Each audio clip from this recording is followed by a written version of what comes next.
This is Where We Live from Connecticut Public Radio. I'm Catherine Shen. When you think of classical music, you probably think of Beethoven and Mozart. But symphonies around the country are working on diversifying their programming, including highlighting living composers. Today, we speak to Hartford Symphony Orchestra music director Carolyn Kuan about her work as a conductor and her process when it comes to being mindful of representation both inside and outside of the orchestra space. But first up, Tyler Kline is a composer and host of The Modern Notebook, a radio program featuring the works of contemporary classical music. He's also host of the new podcast, Music/Maker with Tyler Kline, where he interviews living composers. Tyler, welcome to the show today. Hi, Catherine. I'm really glad to be here. Well, we're very glad that you're here too. And want to start the conversation by asking you if you can help us sort of understand and define contemporary classical music. What does that mean? So I think it could mean maybe one of two things, and I'll tell you which definition I like a little better. One way is that we can think about it from maybe like an aesthetic or stylistic point of view. So that's when we think about like more experimental kinds of music. It's maybe more abstract and more challenging to listen to. But I really think that's sort of a narrow way of thinking about contemporary classical music. So the other way, and the one that I like better, and that's kind of just in the name, is that it's music being composed right now. So this is really what my program, Modern Notebook, has really focused in on. It's become really just music by living composers for the most part. I do play music by folks from the past, a little bit in the past, Right. but it's really become music written in the past 20 years and oftentimes music written in the past 5 years. So I think that really this is just a more inclusive way of looking at what contemporary music is, and it's thinking about the entire spectrum of what it could be a lot of things. It could be music that is inspired by traditional classical music. It could be inspired by jazz. It could be very experimental in nature. It could be noise-based, incorporate elements of pop music or hip hop or gospel or bluegrass even. I know composers who kind of incorporate like internet meme culture into their music. So I think the thing to remember is that composers, we live in the world in the society and the culture that we all live in. And so we're all making music that responds to the existence that we are living in. And we're also, no matter what the music might be like, we're in conversation with the past and the music that's been made before. And I think it's because when we hear classical music, that already kind of limits what we think it is. But just by how you describe it, it's a lot broader than I think what it's meant to be, it sounds like. And so when we're talking about contemporary classical music, does it also mean featuring music of more diverse musicians and composers? Because we do have more access to them today. Yeah, I think so. And I just want to preface this just by acknowledging that I'm a white male person, so I want to be very mindful not to center myself and speak too much on the behalf of underrepresented composers and non-white composers. So that being said, these are my observations that these people have always been here. Right. We have examples of, for example, Le Chevalier de Saint-Georges is a black composer who lived in Mozart's time, and we still get to enjoy his music today. And women composers have always been making music. And I think the word erasure kind of comes to mind. I think in a lot of cases, we've just based on how society and culture in the Western world, especially, has been over time.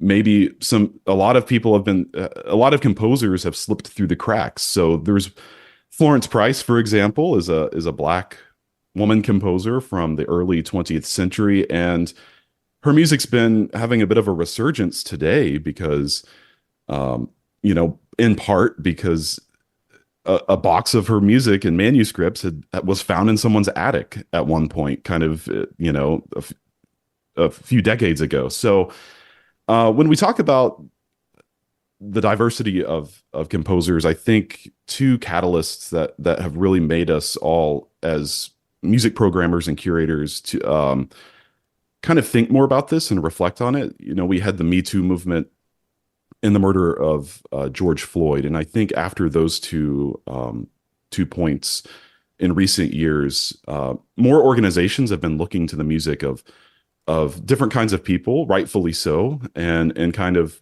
we're kind of playing catch up. Right. Just now in the past couple of years, I'm seeing more music recorded and put on CDs by these composers, and I think that's a great thing. But as I often think about in my own curatorial thinking, and when I see organizations, performing arts organizations, I do think there's still a lot of work to be done. And so I think just trying our best to be aware of everything out there is the best thing we can do. Well, we've got about 30 seconds here left, but with what you just said, what can orchestras do to make music more accessible? I think just playing music that people can relate to, music that tells the stories of what we're all living through, and that's going to be from living composers. Well, thank you so much, Tyler Klein. You've been listening to Tyler Klein, who's the composer and the host of The Modern Notebook. Thank you so much for being on the show today, Tyler. We must have you back. Yeah. Thank you so much. And for our listeners, you can hear Modern Notebook on Connecticut Public Radio Saturday nights from 10 to midnight. He's also the host of the new podcast, Music/Maker. And coming up next, we'll hear from the Hartford Symphony Orchestra music director, Carolyn Kuan. This is Where We Live. Stay with us.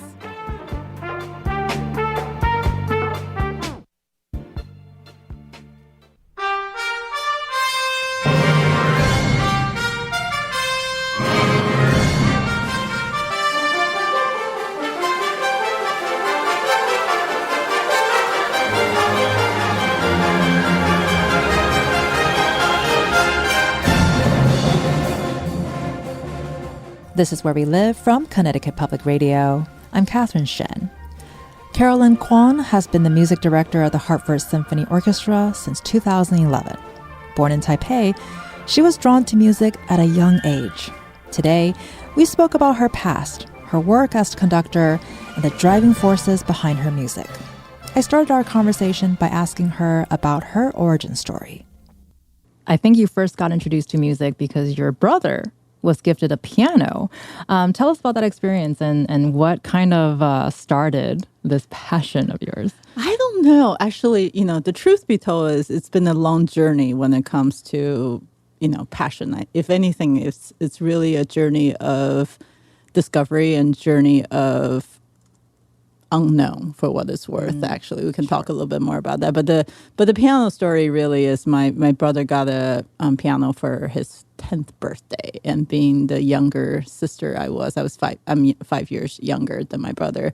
I quickly convinced my parents that I should be allowed to play the piano because I was going to be the next musician, pianist or something. But ultimately, really, I think it's, as you know, actually, do you play any instrument growing up? I wasn't sure if I wanted to bring this up, but I did play the piano for a couple of years. And, I loved it, but I don't think it was the right time and age because I quickly lost interest. How old were you? Oh, man. I was under 10. Okay. I was under 10, so quite young. And I know that my parents did not really have any expectations per se. It's really just a hobby, discipline, and musical, right? And I think I enjoyed the musical aspect. I was not a very disciplined student. Actually, it was exactly the same story with me. Actually, all right, I feel a little bit better. So yes, I quickly convinced my parents I should be allowed to play this fancy piano that my brother just got. But ultimately, I found piano kind of lonely.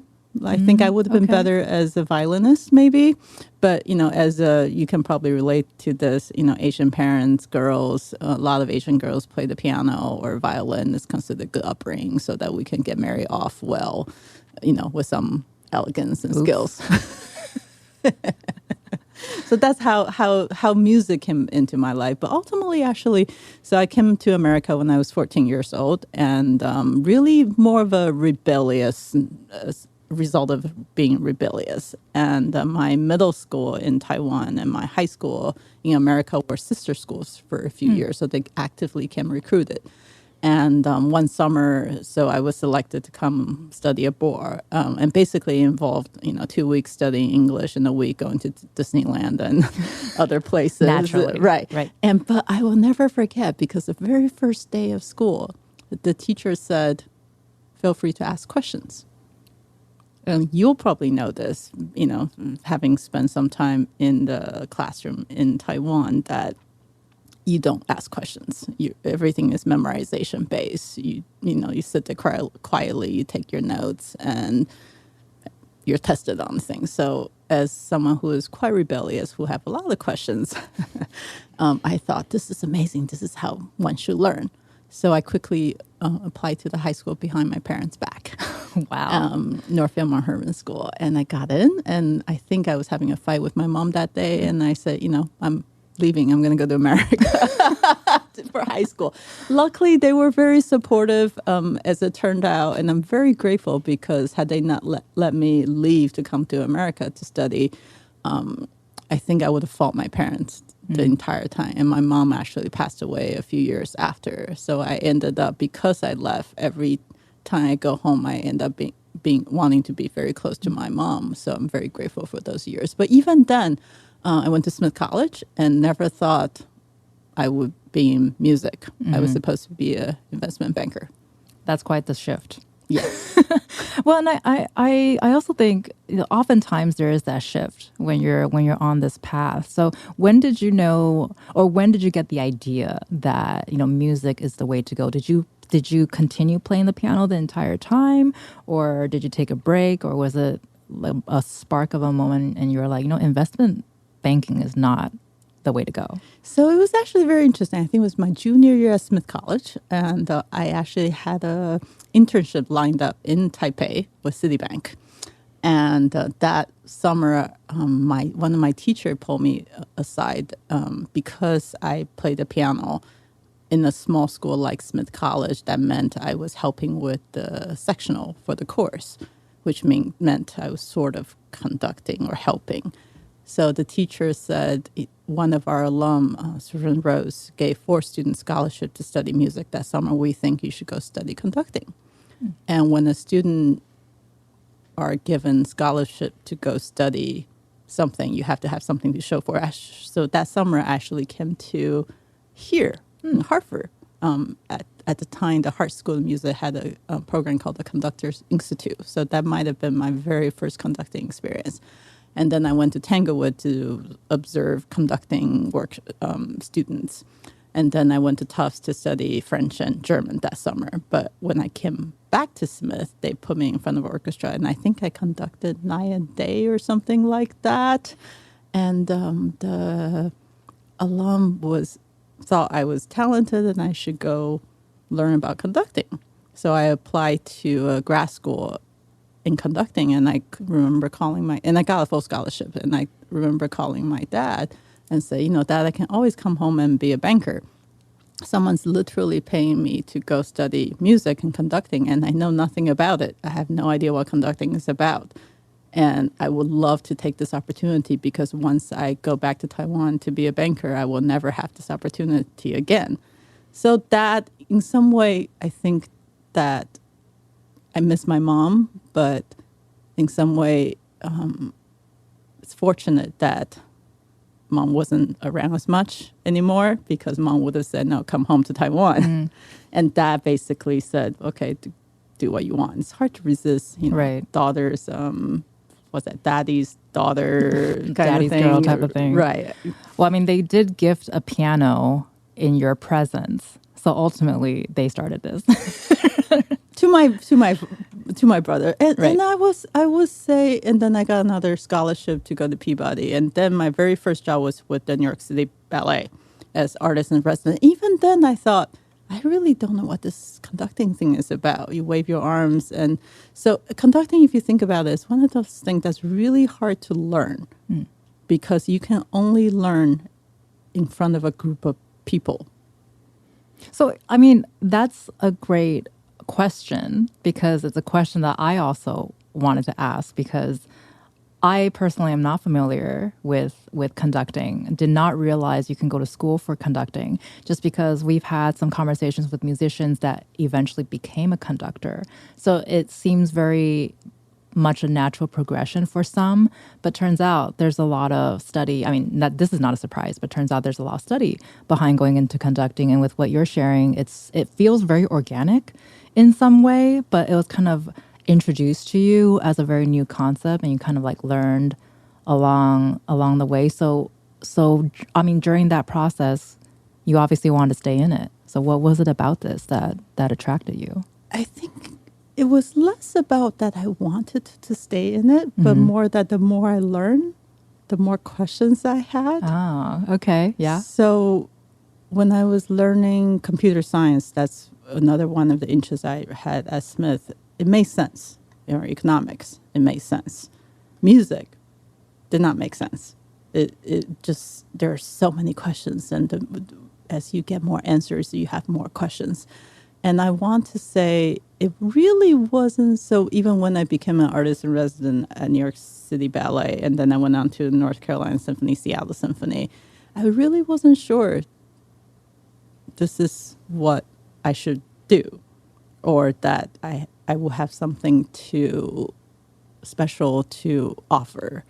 And I think that's the question ultimately I keep coming back to, why do we do what we do? Why do you do what you do in many ways? Why are you still doing what you do? Right. And that's a question I constantly ask myself. So it really wasn't until I became the music director at Hartford Symphony, I finally called my dad and say, you know what, Dad, I don't think I'm coming home. I Right. don't think investment banking is going to do it for me, because I think what drives me more than anything is this desire to want to make a difference. And I often joke that if I weren't a conductor, I would probably end up in Yale School of Forestry, sort of conservation. And Sure. in some way, music is kind of inner conservation. Sure.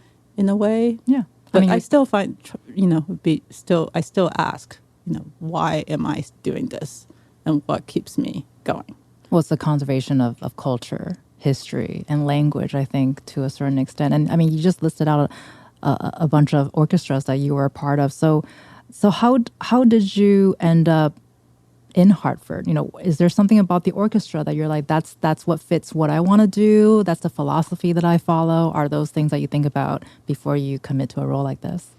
I think Hartford is probably as close to where I grew up in America in some ways. I used to joke that between Northfield Herman School and Smith College, I know the Bradley International Airport really well. So when I saw Hartford was looking for a music director, I thought, of course, I have to apply. And there were, I think, something like 400 applicants, and it was a long process, 2-year process. In fact, I remember very clearly, they almost made it the American Idol version, so everybody there was this website, people could write their comments and thoughts, and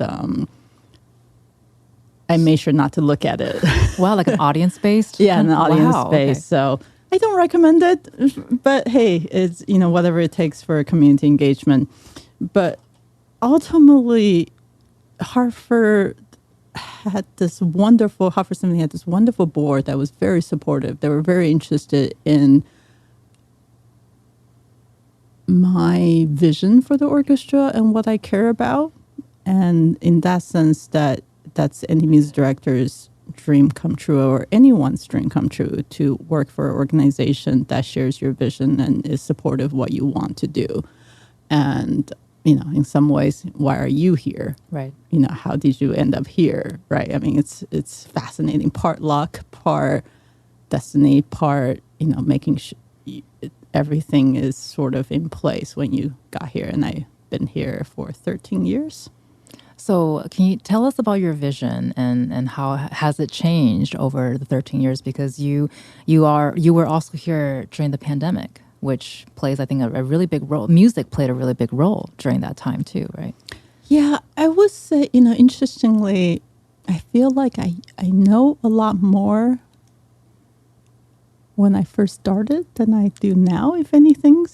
If one could say, when I first started, I mean, I still believe the same thing, that the arts organization like the symphony should be there to serve the community. And very much that has been my driving force, is how do we make a difference? How do we connect with the community? So my very first concert, for example, was an open concert for the public. And we now have a Symphony in Park concert that is available for free for everyone, that happens right here in the Bushnell Park. And we actively seek partners. So we've worked with just about everyone you can think of: Hartford Stage, Wadsworth, New Britain Museum, anyone who has an interest to collaborate. We love collaboration. We love to highlight others and give space to others in the locally as well as other places. So very much it's been a journey of how do we serve this community. And I mentioned that I don't know as well anymore because I feel like our world is changing a lot. And it feels like there should be, you wonder if there is another component to it. So one of the areas I've been sort of spending more time thinking about is this idea that with the world ever more chaotic, music in many ways is the counterweight, in the sense that it's similar to yoga, to meditation. It's a vehicle, it's a really good first step to stepping back and not think as much, or stop thinking altogether. And if you think about listening to music, it's about this note, the next note, the next note. And it's okay if your mind wanders, but you can always come back to the next note. And that's exactly what meditation in some ways is about. So more and more I'm thinking about, how do I create experience? How do we create more opportunity for people to get to know music in the ways of getting to know their consciousness, getting to learn about not thinking, getting to using music as a way, as the counterweight to the chaotic craziness in the world. Well, I'm sure a lot of people, including myself, would love some moments of not having to think about things. I think just give your brain a little break. And I think music is one of those unique avenues where it transcends culture, right? It transcends language. You don't need to understand a certain language to enjoy a piece of music. And of course, today we're talking more specifically about what's more traditional classical music. And you mentioned community so many times, wanting to be out there and to invite people in. So because the orchestra, I think even just hearing the phrase, it can be intimidating for some, right? I think the culture is changing a little bit, but like change, it's always a little bit like molasses sometimes. But, it's viewed as a very formal setting. You get dressed up, you wear a tux, you wear a gown. But it sounds like the Hartford Symphony Orchestra is taking a different approach. And especially with what you just shared, you want it to be more open to people. You tell people to dress exactly what they want to dress and clap when they want to clap. I know clapping can be a very controversial topic. But can you talk about the ways that you are working to make the orchestra more inclusive and accessible to audiences, to people? So first of all, clap whenever you want, really. I'm a firm believer of clap whenever you want. Yes, the person sitting next to you might look at you funny, but not at the Hartford Symphony. I think, having been there for as long as I have, we've created a culture of making people feel welcome, making people feel they can be however they want to be. And it is about a shared experience. But certainly the Hartford Symphony is not everything you just said. I mean, people come in jeans, people come in, if you want to dress up, great. If you want to dress down, great. The music we play, of course, has a huge range. I mean, on one hand, you can come see Harry Potter in concert, in music, or Star Wars, or Elf. I think we did this, Christmas. Or you can see amazing acrobat in symphony concert. In our summer concert at Talcott, people literally, if you're out on the lawn, you can bring your kids and they can be playing balls while you're sitting there enjoying some conversation with your friends while the music's going on. If you're furthering from the table. People enjoy sharing a meal with their friends while listening to music. The possibilities there are so many. We've tried to make sure we've had puppetry, we've had sort of actors, we've had live art. So it's definitely not what a typical person, I would say, think of a symphony orchestra. And if you look at me, I'm probably as far away from what you think of as a typical conductor. I don't know. What do you think of as a typical conductor? I wanted to let our listeners know that currently neither of us are in a tuxedo or in a gown. So that's helpful. Are you in Converse today? I am not wearing Converse today. I am so sorry. I have been dinged on that multiple times. I'm going to need to work on that. But it's interesting because as you were talking, and I was thinking about this earlier as well, is I'm curious. I don't know if you can answer this, but when did that formality start? Because I'm also imagining if we had a video camera in any orchestra space in like the 19th, 18th, 17th century, I want to know, when do people clap? When are people laughing? When are people reacting to the performance? Because this kind of reminds me of Shakespeare, because Shakespeare wrote for the person. So, but over the years, it became a more sort of, a more formal form of literature to learn. But when in fact he actually wrote for the common person, and the common person was able to a certain extent attend these plays. So I'm wondering if orchestra has a similar very much trajectory. So. I think so. I mean, certainly in Beethoven's day, nowadays, if you play the Beethoven's Fifth Symphony, bum, bum, bum, bum, you have to play the Beethoven Fifth Symphony. But in Beethoven's time, literally, you could play the first movement of the Beethoven Fifth and then play the second movement of the Beethoven Seventh, and it wasn't this rigid. That's why I'm a firm believer of people clapping. I mean, the opera world, people still clap when the soprano sings an amazing high notes. So somewhere along the line, it became a more serious thing. And again, there's nothing wrong with that too. I think it's just making the experience what you want it to be. But also, as I mentioned, a lot of it also is what people think of symphonies offering is, you have this person very serious, deciding what to play. When in fact, the Hartford Symphony, our offering is very much, in some ways, community driven more and more. So our next year, we have a project with Terence Blanchard, and it actually was sort of, the idea actually came up in a meeting with the Greater Hartford Arts Council President Shelley Best.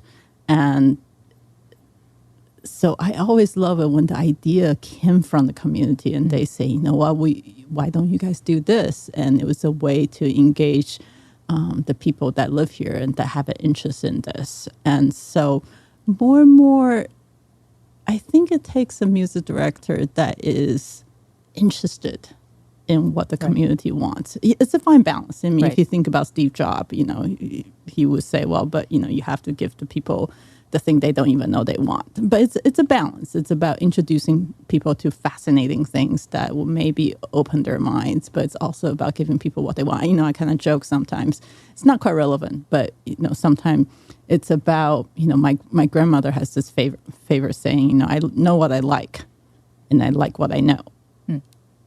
Right. Wisdom. I don't know, Grandma knows. Right? Or right. The food. Like we keep going back to the restaurant we love. It's a comfort to it. Comfort. So there's something about it. But there's also, it's nice when we discover something we didn't know that we like. So it's programming is a fascinating conversation that can go on. In some ways, how do you decide which guests to have? Right. Well, I love that because I actually grew up listening to a lot of classical music, but I can't tell you who played what and when. But so I did grow up with it, and fortunately for myself, I enjoy it. I still enjoy it. But actually, there was a moment that I had a much better, a different appreciation for Mozart, because a couple years ago I was reading this book. And it's just letters that Mozart wrote to his father when he was studying, I believe, in Austria. So they were writing letters. And did you know that Mozart is a huge fan of toilet humor? I'm not surprised. And that just, because for someone who is unfamiliar with that space, when I was reading, I was like, that just made him more human. And I never saw him the same way again. Yeah. I never listened to him the same way again. I mean, I will hope that as artists, and I know you talk to a lot of artists, right? I mean, for arts, music, anything to be relevant, it has to almost have various different components. On one hand, there's that component that is beyond the world, sort of, take you to a whole different place. On the other hand, it's things that you can absolutely relate to. Right. And it's a combination of the two, what moves you. It's hard to say. And Right. of course, when you have an audience of 1,000, 2,000, how do you create an experience that moves everybody? And there's something about shared experience, though. It's probably the same reason, people go to church or people go do yoga together. And when you're together having a shared experience, there's a vibration that is kind of enhance the experience and makes it that much more special. And kind of coming back to your comment earlier about, this shared language. And it's a language that you don't have to describe. It doesn't matter what your background is. It doesn't matter what you believe. Maybe enjoying a piece of music is one of the few ways we can all still come together despite our disagreement in the world. Maybe. My guest today was Carolyn Kuan, music director at the Hartford Symphony Orchestra. Coming up, we talk about how the orchestra is striving to become more inclusive and diverse, and what that work looks like. This is Where We Live. Stay with us.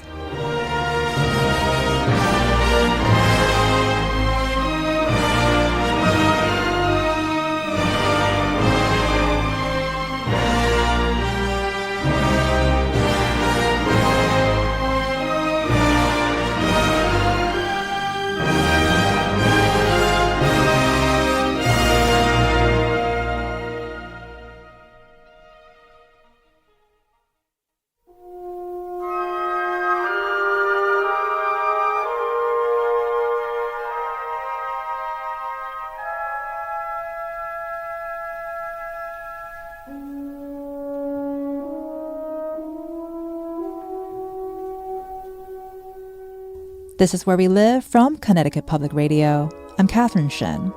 My guest today is Hartford Symphony Orchestra music director Carolyn Kuan.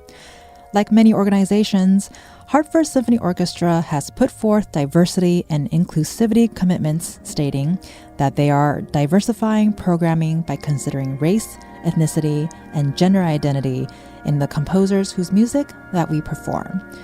With this mission in mind, I asked Maestro Kuan how composers and music are chosen. When you think about diversity and inclusivity, you try to include everybody, of course. And that could mean something as simple as having composers that have very different backgrounds. And we make sure that the music we're presenting are by a variety of composers. Of course, you still have to make sure the audience, they can for Mozart and Beethoven still get what they want. But we make sure that we really try to have an inclusivity in terms of programming. But in terms of, we actually have a new program, musicianship fellowship, that's specifically open to underserved representation for two violin, viola, cellos that will be designated for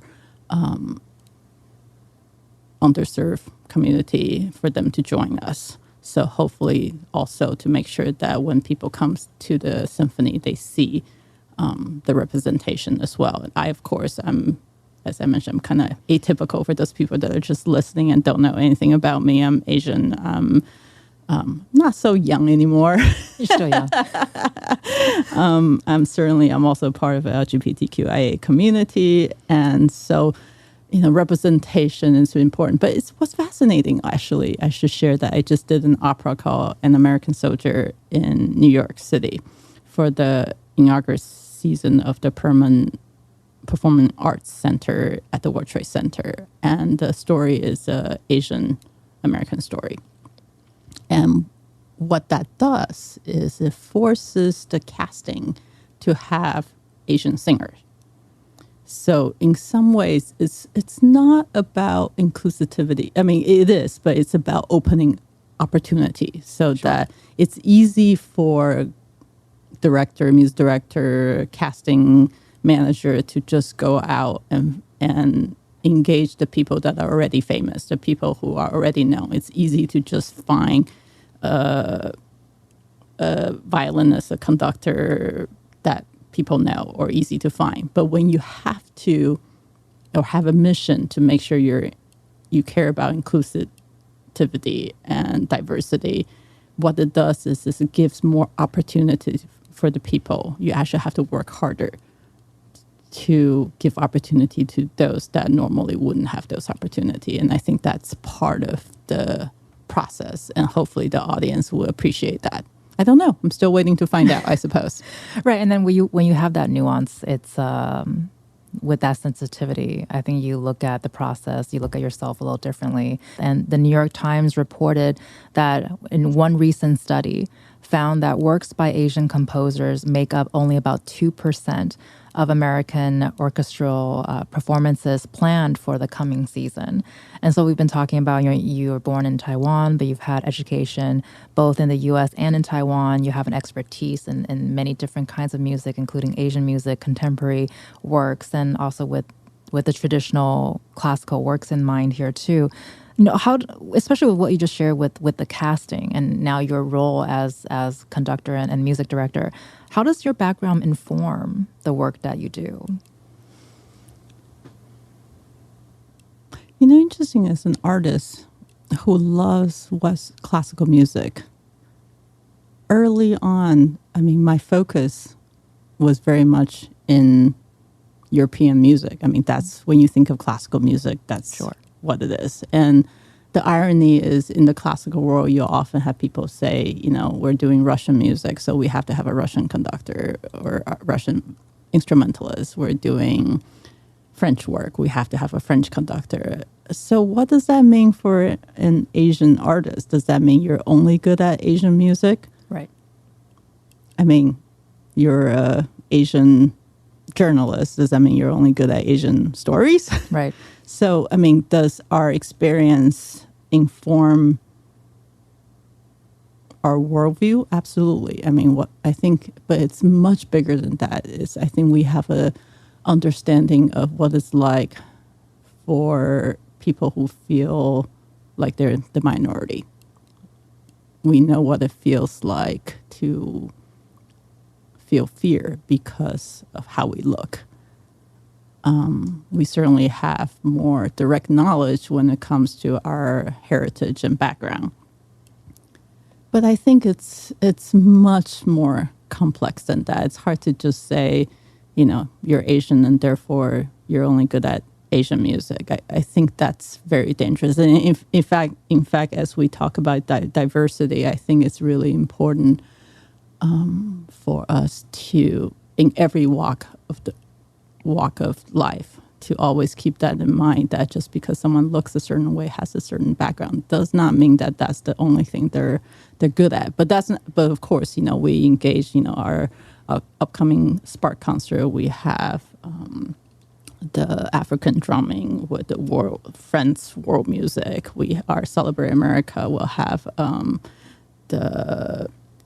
Latin band, and so it's. I think the older I get, I think all the things in the world feels much more multidimensional than a simple answer. Right. And more, I always come back to, I don't know, but let's keep an open mind and let's always try to do the right thing. Let's have the integrity to try to do the right thing and try to make a difference and hope that brings people in and hope that is meaningful to people.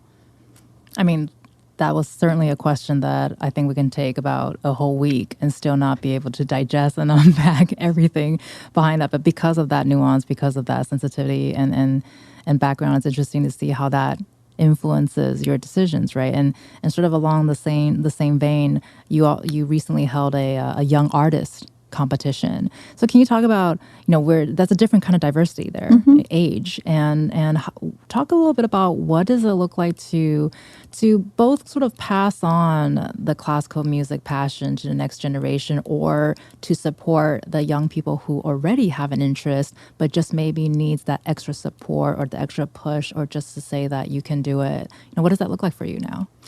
For me, working with young artists is always extremely satisfying and exciting.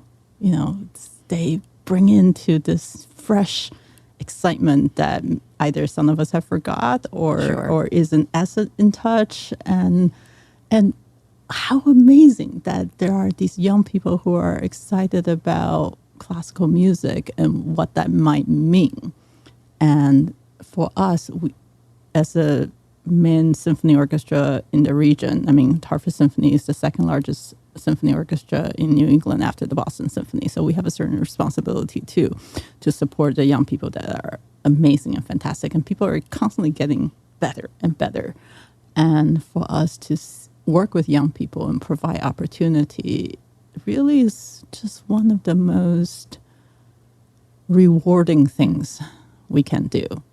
And really, it's both way. Yes, we're providing opportunity. We're giving their possible first experience to be a soloist in front of an orchestra.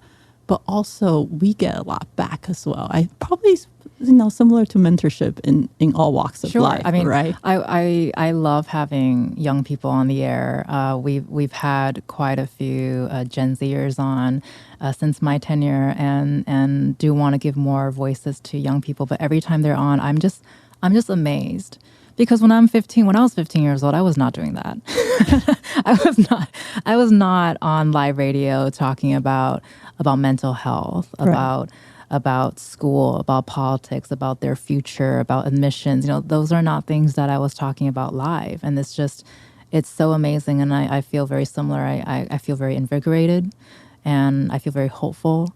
And I must admit that disconnect is going to start being larger and larger. So I really hope that I can continue to be as connected as possible by opening up the airwaves for them and to connect in that way.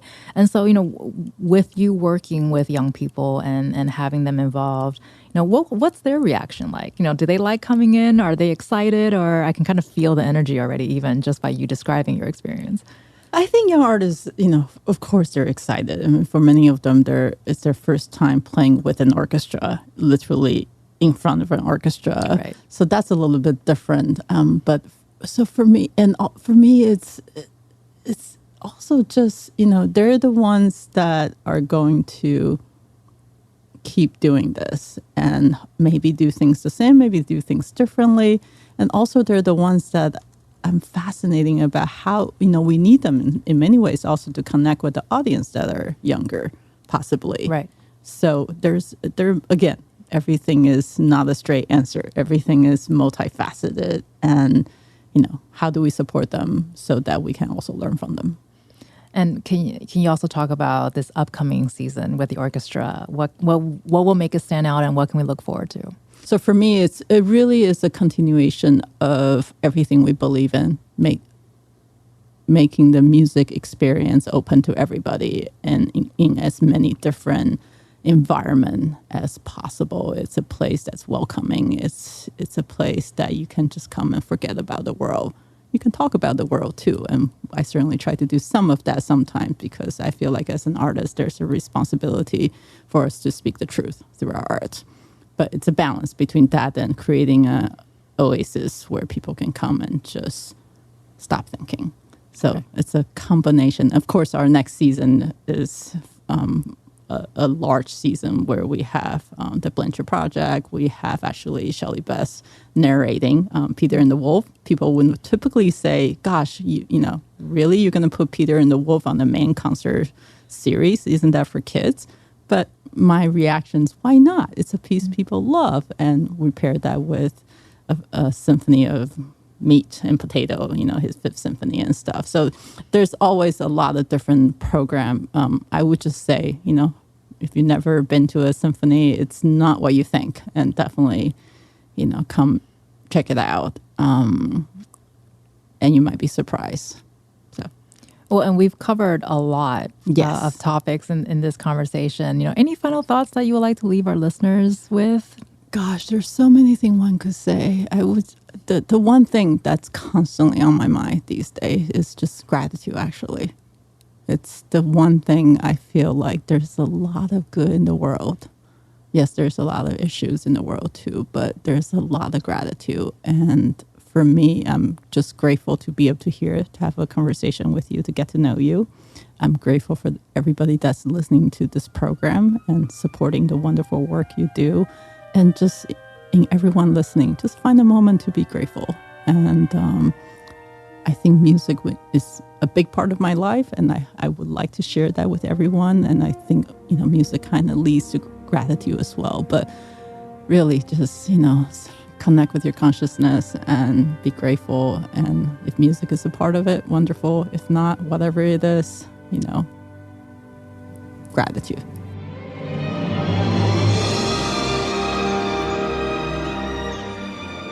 My guest today was Maestro Carolyn Kuan. You can find links and more information on the Hartford Symphony Orchestra on our website, ctpublic.org/wherewelive. I'm Catherine Shen. Today's show is produced by Tess Terrible. Our technical producer is Dylan Reyes. Download Where We Live anytime on your favorite podcast app. And thank you so much for listening.